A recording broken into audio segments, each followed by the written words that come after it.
Aujourd'hui, on est en train de prétendre dans tous les pays du monde, les acteurs politiques au service des banquiers privés sont en train de prétendre partout sur Terre que les États doivent rembourser leurs dettes publiques. Or, je découvre dans les travaux des chartalistes cette observation incroyable que à chaque fois que les États-Unis ont remboursé la dette publique, ça a déclenché une crise systémique majeure. Et ça se comprend du fait que quand l'État rembourse, au niveau de l'État, c'est beaucoup d'argent, ça fait une grosse destruction d'argent.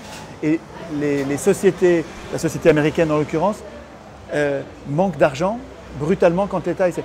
Tu peux en parler un peu ou détailler? Est-ce que tu l'as vu aussi dans d'autres pays qu'aux États-Unis ou bien est-ce que pour l'instant c'est repéré que…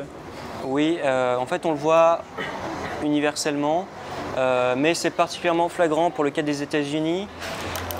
Parce qu'ils ont eu, historiquement, depuis leur indépendance jusqu'à aujourd'hui, ils ont eu 6 grandes dépressions. On a tendance à croire qu'il n'y a eu que celle des années 30, en fait c'est faux, il y en a eu d'autres. Ils ont eu en tout et pour tout 6 grandes dépressions. Là, ce sont les dates, voilà. Si tu veux les donner. Oui, je peux les donner. Oui, on peut les donner parce que les gens comme ça vont vérifier. Alors, les 6 périodes de dépression ont commencé en 1819, 1837, 1873, 1893 et 1929. 1929. Donc ça fait 6 dépressions.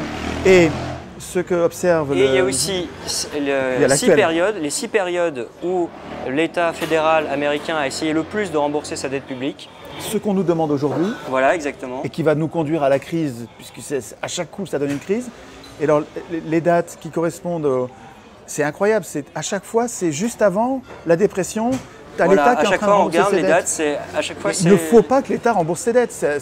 On va à la cata. Hein. C'est justement, ça revient au problème de tout à l'heure sur ce fonctionnement tordu où on essaie de faire comme si l'État était un ménage, une entreprise comme un autre, ou un bon père de famille entre guillemets. Il est émetteur de la monnaie. En tant qu'émetteur de la monnaie, il ne peut pas fonctionner comme un simple utilisateur. Lui est obligé de d'abord émettre la monnaie s'il veut pouvoir la reprendre parce que personne d'autre que lui ne l'émettra. C'est le seul émetteur. Donc nécessairement, il doit être en déficit. Et s'il essaie de récupérer ce déficit, ça veut dire qu'il retire la monnaie de l'économie. Et c'est là qu'il y a le chômage. Et si toute la monnaie a été créée par des déficits publics via un système de dette publique, rembourser cette dette publique, ça veut dire saigner à blanc l'économie, je reprends la métaphore de tout à l'heure, saigner à blanc l'économie de toute sa monnaie. Donc c'est sa mort monétaire.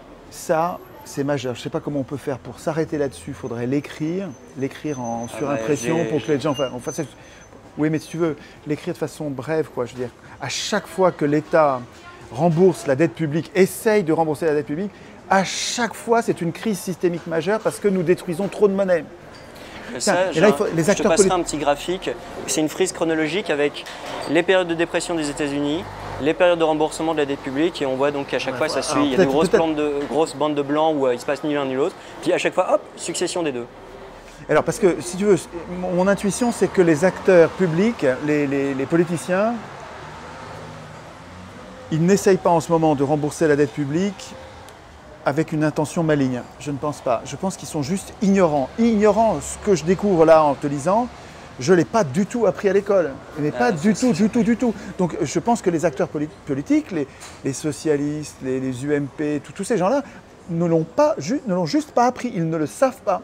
Et quand ils sont tous en train, comme des perroquets, à répéter « oui, il faut rembourser la dette, oui, il faut pas dépenser plus qu'on ne gagne, en traitant l'État comme un… » Ils le font par ignorance, pas par méchanceté, mais je veux dire, il faudrait qu'ils écoutent ça, qu'ils lisent la thèse chartaliste, parce qu'il y en a plein qui changeraient de comportement. Il y a plein de gens qui sont de bonne foi, qui cherchent le bien commun, qui diraient « ok, il faut arrêter avec l'austérité.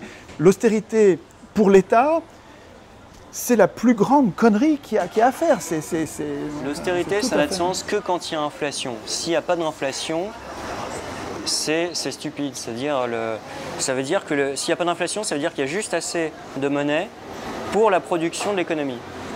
Donc il ne faut pas chercher à restreindre. Mais là, au contraire, on veut restreindre parce qu'on se dit, même s'il n'y a pas d'inflation, ah oui, mais il faut penser à rembourser la dette publique pour les enfants, petits-enfants, et donc on leur prépare à ces chers bambins une dépression économique.